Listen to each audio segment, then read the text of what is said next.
नमस्कार दोस्तों, स्वागत है आपका फिर से आज हमारे यूट्यूब चैनल एग्जाम मस्ती में। तो आज हम करने वाले हैं हिंदी व्याकरण में अव्यय। तो चलिए शुरू करते हैं बिना देरी के। अव्यय को देखते हैं क्या है इसमें। तो ये अव्यय की परिभाषा है, यहाँ पर देख लेते हैं। जिन शब्दों के रूप कभी नहीं बदलते, सदा एक समान रहते हैं, वह अव्यय कहलाते हैं। ये इसकी डेफिनेशन हो गई, परिभाषा हो गई।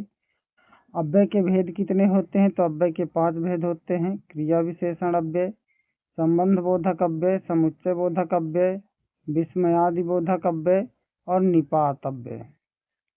तो हम इस वीडियो में क्या करने वाले हैं, इन सभी अव्यय को बारी बारी से पढ़ने वाले हैं। क्रिया विशेषण से शुरू करते हैं। तो ये रहा आपका क्रिया विशेषण अव्यय के लिए। तो क्रिया विशेषण अव्यय किसको कहते हैं? जो शब्द क्रिया की विशेषता बताता है उसे क्रिया विशेषण अव्यय कहते हैं। ये इसकी डेफिनेशन हो गई। जैसे चीता तेज दौड़ता है, क्या दिया हुआ है? चीता तेज दौड़ता है।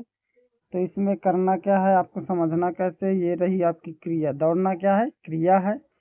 तो तेज शब्द जो है क्रिया की विशेषता बता रहा है, तो ये क्या हो जाएगा? क्रिया विशेषण अव्यय हो जाएगा। कौन? तेज शब्द। ये जो तेज है आपका रेड कलर में है, वो क्रिया विशेषण अव्यय हो जाएगा।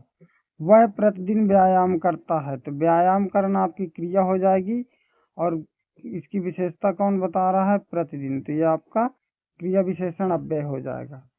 अब क्रिया विशेषण अव्यय के भेद कितने होते हैं? तो इसके 4 भेद होते हैं। रीतिवाचक क्रिया विशेषण, स्थानवाचक क्रिया विशेषण, कालवाचक क्रिया विशेषण और परिमाणवाचक क्रिया विशेषण। तो इनको बारी बारी से देख लेते हैं सबको, चारों को। तो हम आते हैं पहले रीतिवाचक क्रिया विशेषण में। तो जो क्रिया विशेषण शब्द क्रिया के होने की रीति बताते हैं उसे रीतिवाचक क्रिया विशेषण कहते हैं। ट्रिक है इसमें, ट्रिक से कैसे पहचानेंगे? तो कैसे शब्द आएगा, क्वेश्चन करेंगे कैसे से। जैसे गरिमा चुपचाप चली गई, तो गरिमा कैसे चली गई? चुपचाप चली गई।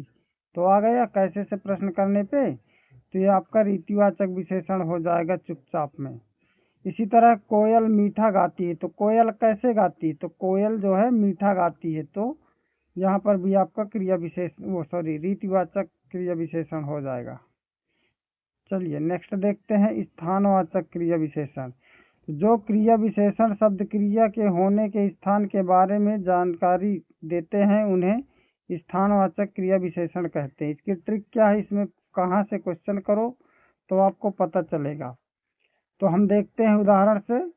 बाहर जाओ, तो कहाँ जाओ? बाहर जाओ। तो ये आपका बाहर में क्या हो जाएगा? क्रिया विशेषण है। इसी तरह दूसरा वाला देख लो, सामने देख कर चलो। कहाँ देख कर चलो? सामने देख कर चलो। तो यहाँ पर भी आपका स्थानवाचक क्रिया विशेषण हो जाएगा। ठीक है, स्थानवाचक बाहर में आपका स्थानवाचक है और सामने में भी आपका स्थानवाचक क्रिया विशेषण है। नेक्स्ट देखते हैं क्या है, कालवाचक क्रिया विशेषण। इसकी डेफिनेशन है, जो शब्द क्रिया के होने के काल के स्थान की जानकारी देते हैं उन्हें कालवाचक क्रिया विशेषण कहते हैं। ट्रिक है इसमें, कब से क्वेश्चन कीजिए। अब उदाहरण से समझते हैं। जैसे परसों मेरा जन्मदिन है, तो कब मेरा जन्मदिन है? परसों मेरा जन्मदिन है। तो इसमें क्या हो जाएगा? परसों शब्द आपका कालवाचक क्रिया विशेषण हो जाएगा। ठीक है। अभी पिताजी बाजार गए, तो कब पिताजी बाजार गए? अभी पिताजी बाजार गए। तो अभी शब्द क्या हो जाएगा आपका? कालवाचक क्रिया विशेषण हो जाएगा। ठीक। अब आगे बढ़ते हैं, देख लेते हैं चौथा और अंतिम क्रिया विशेषण है। जो शब्द क्रिया की मात्रा की जानकारी देते हैं उन्हें परिमाणवाचक क्रिया विशेषण देते हैं। तो ये आपका परिमाणवाचक क्रिया विशेषण की डेफिनेशन हो गई। और इसमें ट्रिक क्या है, कितना से क्वेश्चन कीजिए, कितना बोलो कम बोलो। तो आपका कम शब्द क्या हो गया? परिमाणवाचक क्रिया विशेषण हो जाएगा। फिर क्या है, कितना खा लो, थोड़ा खा लो।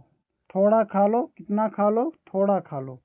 तो थोड़ा शब्द में आपका क्या हो जाएगा?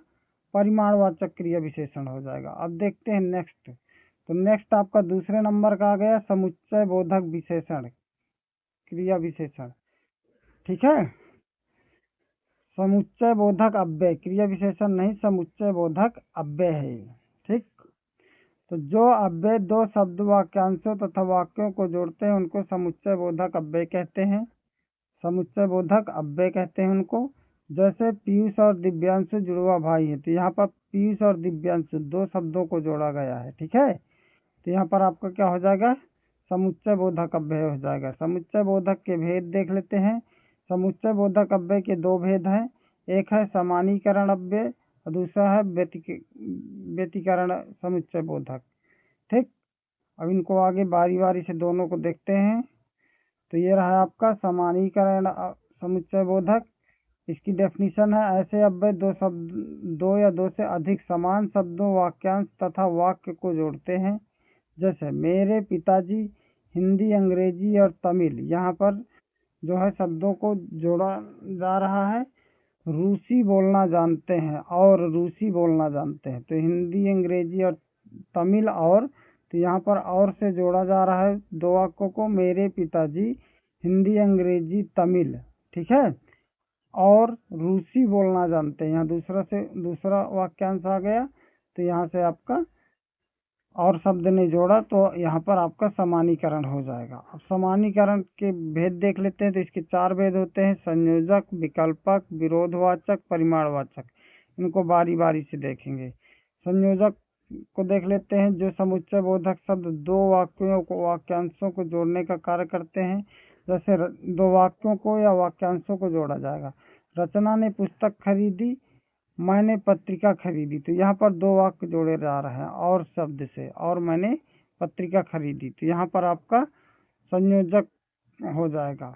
वह बाजार गया और फल खरीद लाया, तो ये जो और शब्द हो गए यहाँ पर आपका क्या हो जाएगा, संयोजक हो जाएगा। अब देख लेते हैं विकल्पक। जो समुच्चय बोधक शब्द वाक्यांशों से विकल्प दर्शाता, विकल्प को दर्शाए।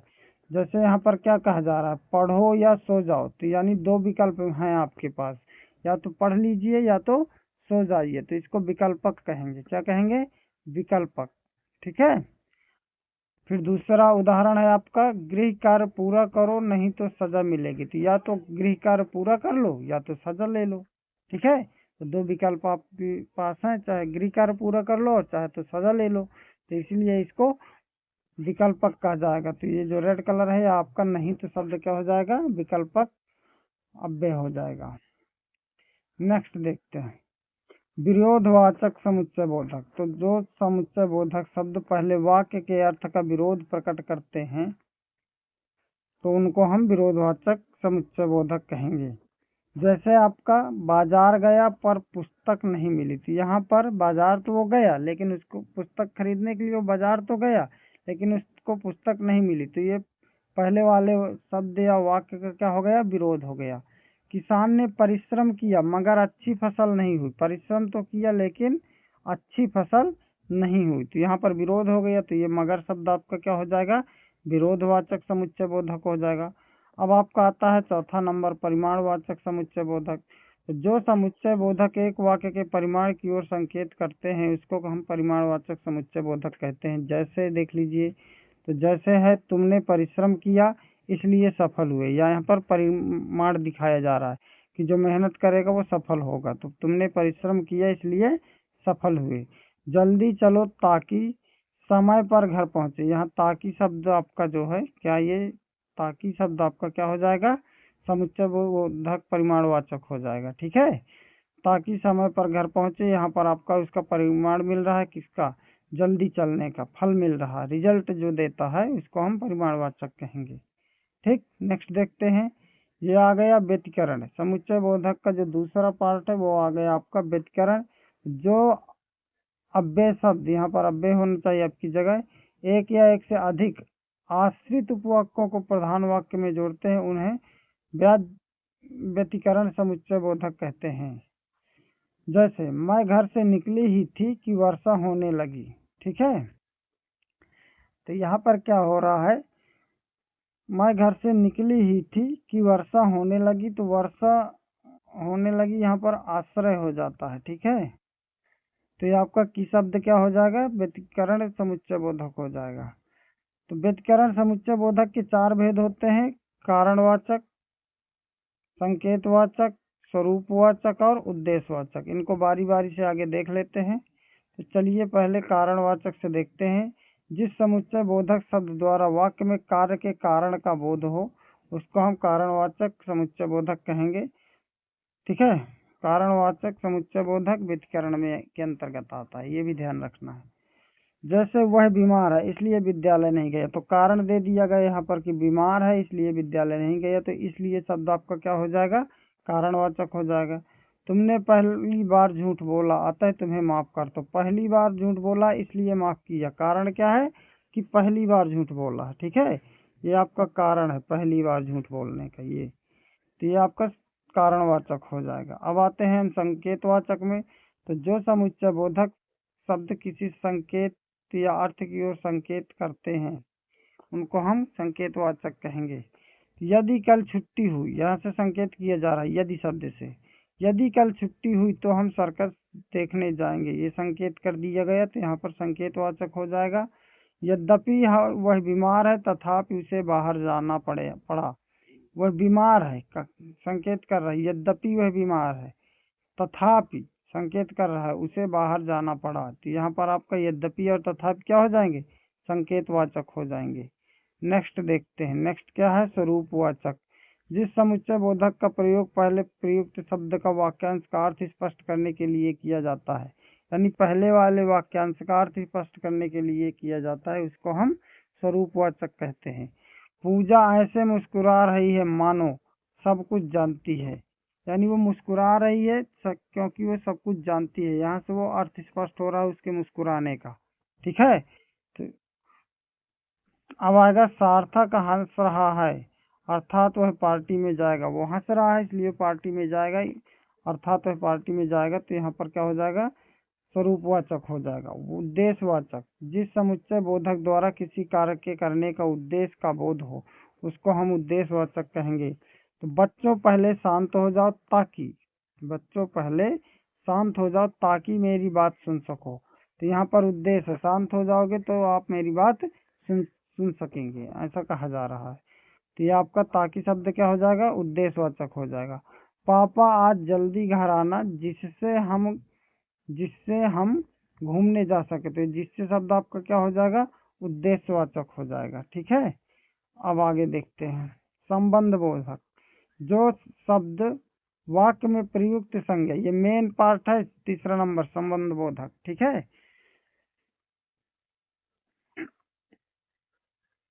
जो पांच बताए गए थे भेद उसके अव्यय के, तो तीसरा नंबर है ये, इसलिए मैं इसको मेन कह रहा हूँ, मतलब मेन जो चार पांच थे उनमें से एक है।